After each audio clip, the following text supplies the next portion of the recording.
Hi guys, चलतु आज मु सेव करी डेली रूटीन में जो मु क्षीर आने से सर को सेव करके केमिति 2 to 3 भितर मु घी प्रस्तुति करे घरे ही मुझे घी काढ़े बहुत फ्रेश घी बढ़िया से बाहर। चलतु आउ प्रथम कही दूसरी चैनल नुआ सब्सक्राइब करदे, वीडियो भले लाइक करदे, फेसबुक पेज फॉलो करदे, बहुत मात्रा फैमिली फ्रेंड्स मानक शेयर करदे। देखंतु एठे मु डेली रूटीन रे मुझे 2टा पैकेट क्षीर आने। प्रथम स्टेप रे कहबी केमिति क्षीर को भल से फुटेबे से सर को सेव करेंगे। देखंतु एटा मु प्रथमे स्लो आंच रे क्षीर को फुटई देली, तापर ताकू मु टिके हाई करिकी भल से फुटई की ताकू मु फ्रिज रे रखी देली। एमिति मिनिमम 6 ରୁ 7 घंटा फ्रिज रे रखिबे। तापर आपण माने जेतो यूज करबा को जरूरी सेतो काढिबे, पुनी तार सर ऊपर पार्ट टाकू काढी की हमर टिफिन में किंबा कोनोसी जे कोनोसी कवर कंटेनर रे रखी देबे।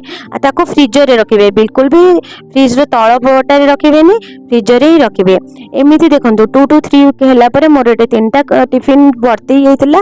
तापरे जो दिन मु एटे आपण मानको घी बाहर करबी से दिन रो मु एटे वीडियोटा शेयर करूची।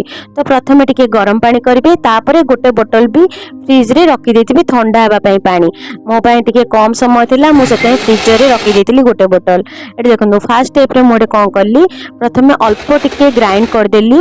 माने 3टा मोर टिफिन अछि तो फर्स्ट रे मु जेतिकी मोर ग्राइंडर रे भर्ती होला सेति प्रथमे ग्राइंड कर देली, तापर अल्प टिके गरम पानी देली, तापर पुणी आउथरे ग्राइंड करली, पुणी आउथरे टिके ठंडा पानी देकी आउथरे ग्राइंड करली।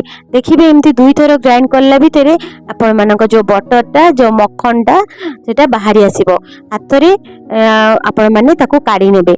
एमिति 3 थर ग्राइंड कर सला परे आपण माने देखि परते मोर केते गुडी मक्खन बाहरची, आ एथिरु केते गुडी घी बाहरिबो आपण माने वीडियो को शेष रे देखिले जानि परिबे।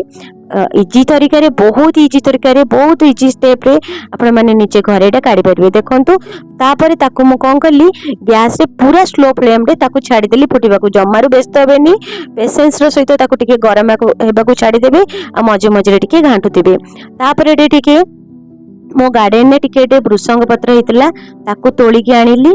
आउ ये तोलिकी लास्ट जो शेष जो घीटा ऊपर भासी आसो से आप जानवे घी अलरेडी रेडी गला। से कौन करेंगे, भृषंग पत्र को टिके पकईदे, प्राय 5 ରୁ 6टा भृषंग पत्र पकईदे, जहाद्वारा कि घीटा बहुत दिन बहुत बढ़िया से बास्ना हम। देखो मोर ये शेष गैस को ऑफ करदेली, ठंडा छाड़देली। शेष में आपण मानक देखो ठंडा सारापर मोर के घी बाहर। देखो केते बढ़िया से घी बाहर। देखिपे मोर प्राय 750 ग्राम खंडे घी बाहर। हाँ, जी वीडियोटा भल लगी तो लाइक कमेंट शेयर करने जमार भूलेनी। चैनल नुआ सब्सक्राइब करदे, फेसबुक पेज फॉलो करदे। शेष देखो बहुत बहुत धन्यवाद। रोची बाय बाय, जय जगन्नाथ।